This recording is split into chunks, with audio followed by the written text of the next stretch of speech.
Well, it's great to be back home, and just wanted to visit with everyone. I know we've had a lot of requests. I know there's a lot of questions. I want to keep this as informal and as I can. First, let me say that it's indeed a big honor for me to have been selected by Speaker Pelosi to be one of the managers in the upcoming impeachment trial. With that comes, of course, a lot of responsibility. And I take my oath of office very seriously.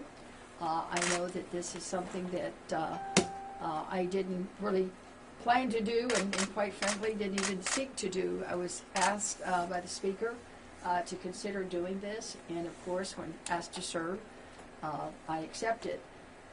I will be carrying not only the weight of my oath, but also our democracy and the Constitution and upholding the rule of law. There's, to me, democracy is a gift that one generation passes on to the other. To me, as a lawyer, as a former judge, I take my oath very seriously. I think many of you have grown with me through the years and know that I've taken that oath of office many times. And when I say I do, it means I do. So I will do the best of my ability in this position together with a team. Remember, we're a team of 7. We're being led by Congressman Adam Schiff, who is the lead manager. And we will be making our case to the American people. And we want to make sure that it is a fair trial for the American people, and that we get to the truth, that we make sure that we can pass on that gift of democracy to the next generation, because frankly that's really who it's for. It's our job to protect the Constitution, to protect the rule of law, to protect our democracy, to ensure that our children can also live under a democracy. It's been said many times that it's a republic, but we have to keep it. Our job now is to make sure that we can keep it, and that we can all proudly stand when we salute the flag of the United States of America, that it is truth and justice for all. So with that, I just want to answer any questions that you might have. I know we've gotten a lot of calls, so we thought it would be best to just kind of do this, and because I've got a full schedule this afternoon, and quite frankly, my preparations began this afternoon at 2 o'clock. So, Telemundo. Para muchos este es un momento histórico, para quizás de felicidad, pero ustedes han dicho que es un momento histórico, pero también de solemnidad, o sea que todo el mundo no es cosa de celebración. ¿Cómo le puede decir usted a todas aquellas personas que piensan que este impeachment o este juicio es una pérdida de tiempo y dinero, y que no están de acuerdo, sobre todo las personas que están escuchándolo en estos momentos? Mira,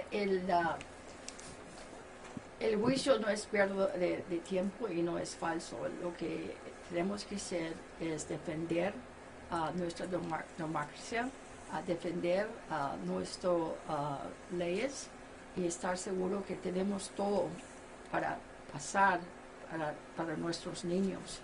Porque si no tenemos la justicia para todos, y no podemos demostrar que nadie está encima de la ley, entonces, ¿qué pueden pensar nuestros niños? Así tenemos que tener el ejemplo que cuando vemos un presidente que abusa su poder y que abusa los procesos del Congreso, que eso tiene que demostrar a los niños que también el presidente no está encima de la ley. What's your response to the latest reports that Ken Starr and Alan Dershowitz were added to the president's defense team? I really don't have a reaction to. I just seen a tweet. I can tell you that the team that the Speaker Pelosi has put together is a very, very strong team. We all represent the great diversity of our country, not only geographically, but in terms of talent, in terms of where we're from, what capabilities we have. So for us, we're ready. We had a very strong case that led to impeachment. And remember, impeachment is forever. It's done. The trial is about whether or not we remove the president. So we're looking forward to presenting our case to the American people, and once again to make sure that everyone knows that no one is above the law, not this president, not the next president, or any future president. We cannot let this president go on unaccountable. We've got to make sure that he is held accountable just like anybody else. Congresswoman, will you be able to persuade some of the senators? Obviously, there are more Republican senators that you have to convince. Will you be able to sway them over to the other side with your prosecutorial team? Well, you know, the senators all took their oath of office, oath as jurors yesterday, and they took an oath that says they will be impartial jurors.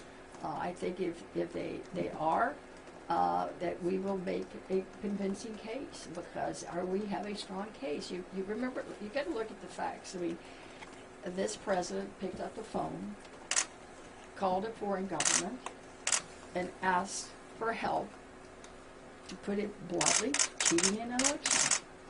We cannot stand for that. That is not what our country is all about. The elections are for us as Americans, for us to decide who governs our country, not for any other foreign government. If we do that, then it diminishes our vote, and it is not a government of the people by the people, because it's not us. Secondly, I think if you look at even his own admissions, he's basically already confessed. If you look at the GAO report, they've found that it was what he did was illegal and holding back the funds. I mean, there's so much there, you know. So we'll let the jurors decide, but we're going to make our case, and I believe it's going to be a very strong case. Has Speaker Pelosi conveyed to you why she selected you as impeachment manager? Well, not really. You know, we had a brief discussion, and I think they looked at my legal background, my judicial experience. They looked at a number of other factors. Again, for her, it was about putting a team that could make the strongest case to the American people. Congresista, ¿qué nivel de confianza tiene la Cámara Baja en estos momentos después de que han mandado estos documentos que van a ser revisados por el Senado? ¿Qué confianza tienen de que esto pudiera salir favorable para ustedes? No, mira, ahorita todavía no cumplimos revisando todos los documentos, así es que ahorita no puedo decir nada de ese tema. What he asked was the most recent documents have been released, and I really am not going to comment on that. Our staff is committee. We're still reviewing all those documents. The managers will go over it and we'll decide what we need to do. So we will not be commenting on any documents. We will not be commenting on any process issues today. So with the delay in getting the impeachment articles over to the Senate, do you think that helps or hurts the case, and how so? Well, first of all, I wouldn't describe it as a delay. You know, I've seen a lot of cases that, you know, you get an indictment and you wait for a long time before you get your trial. You know, and to be fair, you know, there was probably, at least 5 to 10 days that were holidays that even had we transmitted them over, probably nothing would have happened. But I think what it's done is given some space, if you will, to the American people to better understand what is happening, because I think there's still some confusion, and I think it's also given some space for some of these other documents to come forward. So I think it's been good, and I think it's the right way to handle it to start at the start of the year. So again, we're just looking forward to presenting our case to the American people. There's some speculation that the trial may take place in closed session, out of the public eye at certain key moments. Is that your understanding? Do you understand that to be the case? Again, I can't comment on procedures and process. Remember, the senators were sworn in just yesterday. They probably will not be voting on the Senate procedures till Tuesday morning. There might be some amendments, there may be some changes. We still don't know. But we'll be ready, but I'll be ready. Has it been decided which aspect of the prosecution you will take? in this case? No, the editors will all meet. We'll all start preparing individually in our districts over the weekend. We will start very early next week, and due back Sunday noon. I suspect that sometime during our meetings that will be decided. And what does your preparation process look like over the next few days? Well, for me, I'm going to kind of try to get into a quiet space, and I've got a lot of background materials to read, and a lot of, well, I'll just say documents, because I'm not at liberty to discuss many of them. A lot of them are covered by attorney-client privilege and other privileges that I can't fully discuss. But I'll start this afternoon around, probably about 2:30. We've blocked off the whole afternoon, and tomorrow afternoon, and then I take an early flight Sunday morning to be there by noon. Go ahead. I'm kind of going to be married to this process probably for 2 or 3 weeks. So the information that's been coming out since the impeachment, some of it very recently, that seems to have even greater implications for the president's involvement in this. Is that something, apart from discussing legal strategy, as a representative, as someone who participated as a member of the House in the impeachment process, do you feel like this is information that really needs to be brought into the trial also? Again, the Board of Managers will meet the Board of Managers. The managers will be discussing that over the weekend. I mean, there's no decision been made of that yet. Obviously, it's not part of the evidence. It's not part of the documents that were sent over from Judiciary because it became available afterwards. But I think some of it, if it's relevant, just like any witness that is relevant, we may seek to have it included. But it'll be up to the Senate to decide, and they will again be looking at their rules and finalizing that on Tuesday. You mentioned that the senators took an oath to be impartial, but what do you think is the realistic outcome here, considering that at least 20 Republicans would have to flip in order to remove the president from office? Well, as a judge, I learned many years ago that you never second-guess a jury. You just never do. I think just as we've seen so many things surface, even in the last week, I don't know that there's anything more else out there, but I'm not going to predict that there isn't. I think sometimes, you're concerned about what you know, but you have to worry even more about what you don't know. But no, I'm not going to try to second guess what may or may not happen. All I can tell you is that the team that Speaker Pelosi has put together will prepare, will be ready, and will present a very strong case to the American people. In terms of your prior experience in the courtroom, how is what you're about to take on similar, and how is it different? Well, I think this is, quite frankly, next to voting whether or not we should go to war. I think this is probably the impeachment and what we're embarking in is probably one of the second most important, consequential things that a member of Congress can do. For me, it's probably a highlight of my career to have been selected. And I think, being a judge for 11 years, you learn to listen, you learn to analyze, you learn to size up evidence, size up witnesses, and to be comfortable in a courtroom setting. So I think all those things will be very helpful. Congresista, en español, ¿qué es lo que espera el público latino, hispano, de habla hispana con este impeachment? Si nos puede dar un análisis, ¿en qué momento se encuentra este proceso? Bueno, pues es una obra muy histórico, pero también es triste, ¿no? Porque nunca pensaba yo y nunca pensamos nosotros que íbamos a estar en un día que íbamos a tener un juicio político en contra de un presidente, porque es una cosa muy tremenda, ¿no? Así es que para mí ya sé que es una gran responsabilidad, pero también sé que muchos latinos, mucha gente de habla español, estar viendo que qué bueno que está ahí una persona latina el grupo de fiscales. Así es que es una responsabilidad para mí muy grande. Pero ahí va a estar por todos. Okay, is that it? Great. Great. So I'm going to pull her aside for a little bit. What I'm going to do is I already have KHOU set up back there.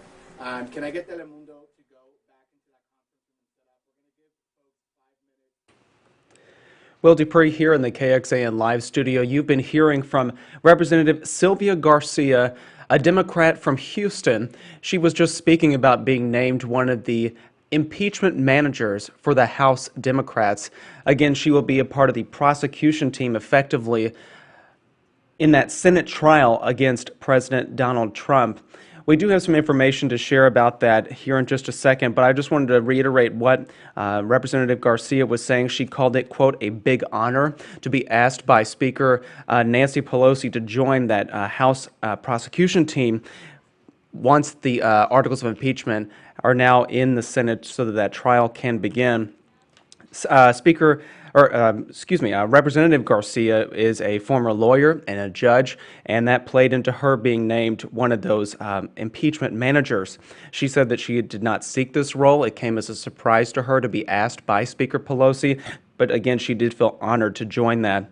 We have some information as well about the prosecution team from the House that is going to be prosecuting this case against President Trump.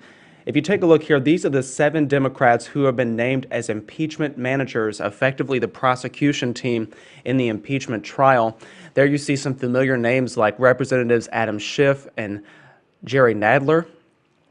The other names include Representative Zoe Lofgren of California, Representative Hakeem Jeffries of New York, Representative Val Demings of Florida, and Representative Jason Crow of Colorado, and of course that final name there, Representative Sylvia Garcia of Texas. She just ended her comments a few moments ago talking about being named as part of that team. She said she's going to be preparing this weekend for the impending trial, which is going to start in the Senate on Tuesday with some votes to set up the rules of how this will all work. We, of course, will be following along with that. We also have information that came in late last night about who will be joining President Trump's defense team. And there are some familiar names in that case, too. We have former Harvard University law professor Alan Dershowitz and Ken Starr. You may remember Ken Starr as the former independent counsel who led the Whitewater investigation into President Clinton during those years back in the 90s. There is also former Florida Attorney General Pam Bondi, as well as White House counsel Pat Cipollone and Trump personal lawyer Jay Sekulow. Other members include Jane Raskin, who was part of the president's legal team during special counsel Robert Mueller's Russia investigation, and Robert Ray, who was also part of that Whitewater investigation. Again, now we're getting a much better picture about the names that we're going to be seeing play out during the next few weeks as this impeachment trial begins. You can stay with us here on KXAN as we provide more information about this whole process, and you can read more about who is joining President Trump's defense team in this impeachment trial. That's on our website, KXAN.com.